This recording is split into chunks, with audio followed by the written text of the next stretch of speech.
Bien, un saludo especial desde la Universidad Pontificia Bolivariana. Tenemos aquí una explicación virtual para el colegio sobre las variables ambientales medibles en el suelo dentro de un laboratorio. En la universidad, ¿cómo medimos el pH? ¿Cómo medimos unas condiciones del suelo? Entonces, les voy a dejar unos videos de los laboratorios de la OPB para que su profesora se los muestre y cuando vayamos a donde ustedes, pues nos comenten cómo vieron los laboratorios, qué vieron en esos videos. ¿Y qué vamos a hablar hoy? Pues vamos a ver cómo medimos el pH de una muestra de suelo dentro del laboratorio de la UPB. Luego, en otro momento, mandaremos un video de cómo medimos la conductividad y en otro video mandaremos cómo medimos la materia orgánica. Por ahora hablaremos del pH, que es una de las características del suelo y del agua también. Entonces tenemos aquí los videos para los laboratorios de ingeniería ambiental, laboratorio de nanotecnología y nanociencia. Ustedes junto con su profesor entrarán a estos links, podrán ver unos videitos, son bien cortos, más o menos suman en total 3 minutos. ¿Qué es el pH del suelo y cómo se mide? Entonces, medir el pH del suelo es fácil, pero a veces necesitamos equipos, ¿cierto? Acá en nuestros laboratorios medimos el pH de diferentes maneras, entonces podemos utilizar equipos como el que vemos ahí, ¿cierto? Introducido dentro de una solución acuosa, o sea, algo que tenga agua. Quiere decir que nuestra muestra de suelo tiene que ser disuelta en agua. Necesitamos poner una muestra de suelo y algo de agua para poder medir el pH. También existen unas láminas en las cuales podemos ver la indicación de pH, pero tenemos equipos que los llevaremos con ustedes a campo para que los aprendan a manejar y puedan leer el pH del suelo. ¿Pero qué es el pH? El pH en realidad es definir, ¿cierto? Si es una sustancia ácida, básica o neutra. Si podemos ver la escala del ácido, que es lo rojo, está entre 0, casi 5. El pH neutro se dice que está entre 5 y casi 8, casi 9. Y pH más básico está entre 9 y 14. Observemos un objeto, por ejemplo, en pH ácido. Sabemos que las baterías, ¿cierto? Que utilizamos en nuestros controles de televisión son bastante ácidas, o sea, la mayoría de baterías tienen un ácido y por eso se están clasificando en esta región de la escala del pH. Las sustancias neutras, el agua, algo de leche, los huevos, tienen cierto un pH neutro y ya básica, totalmente básica, tenemos el cloro, el bicarbonato y algunos agentes limpiadores de casa. Entonces, eso es importante recordar que el pH en realidad lo que nos está diciendo es la acidez o basicidad de una sustancia y que existe una escala del 1 al 14, del 0 al 14 que nos permite identificar este tipo de escala. Entonces, ¿cómo pedimos el pH aquí en nuestro laboratorio? Entonces, vamos a aprender a realizar la determinación de pH en una muestra de suelo y vamos a interpretar sus resultados para decir si es ácida o básica. Es una experiencia midiendo el pH del suelo. Como el pH del suelo tiene muchos iones, podemos observar, hay unos iones que acidifican el suelo y otros iones que lo vuelven más básico. Entonces, en realidad, para determinar cuáles son ácidos o cuáles son básicos, pues existen unas tablas mucho más avanzadas y elaboradas que nos dicen que el hidrógeno, que el aluminio acidifican el suelo, pero tenemos otras sustancias que pueden volverlo neutro, como estos iones que vemos aquí, o lo pueden volver básico.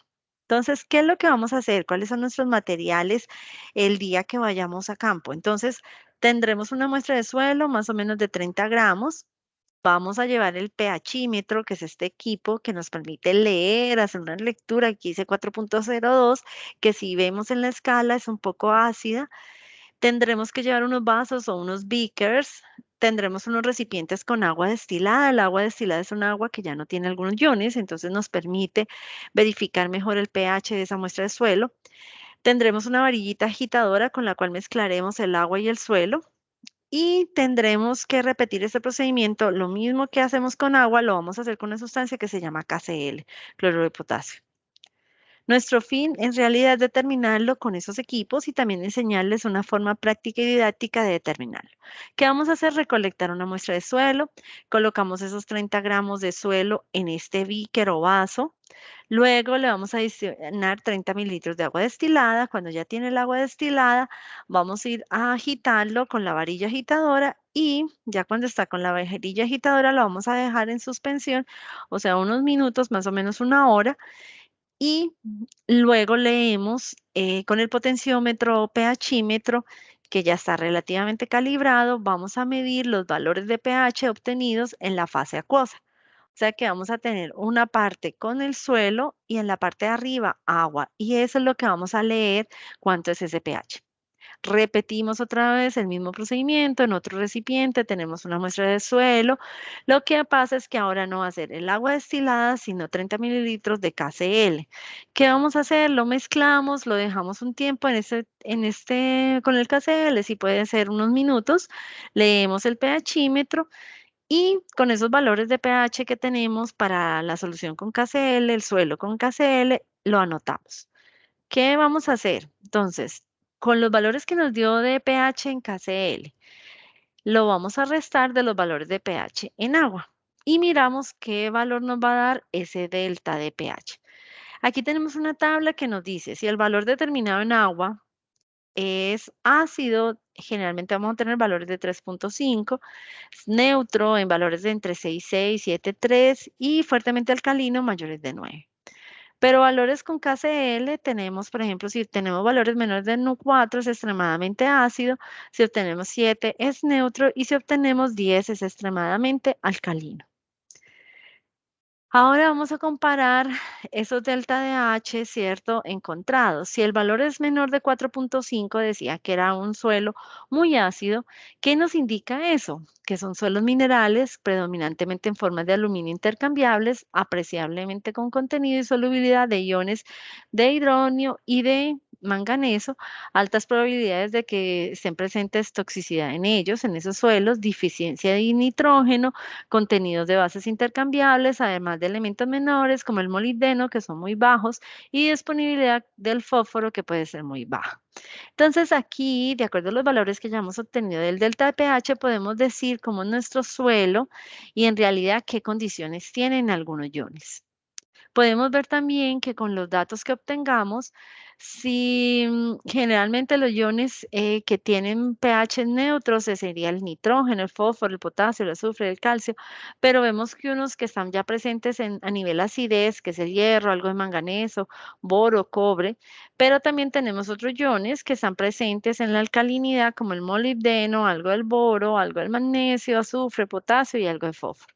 Entonces podemos ir analizando el suelo y diciendo, mira, tiene bastante fósforo porque cayó en pH neutro, tiene nitrógeno, tiene potasio, tiene azufre, calcio y demás. Con los resultados obtenidos, vamos a llenar la siguiente tablita. Ustedes van a hacer dos muestras, una en agua y una en KCl, y las vamos a comparar con un compañero al final de la experiencia. Entonces vamos a anotar los valores de pH, vamos a mirar las observaciones y haremos un respectivo análisis. Eso es lo que vamos a hacer cuando los visitemos. Muchas gracias y esperamos vernos muy pronto. Gracias.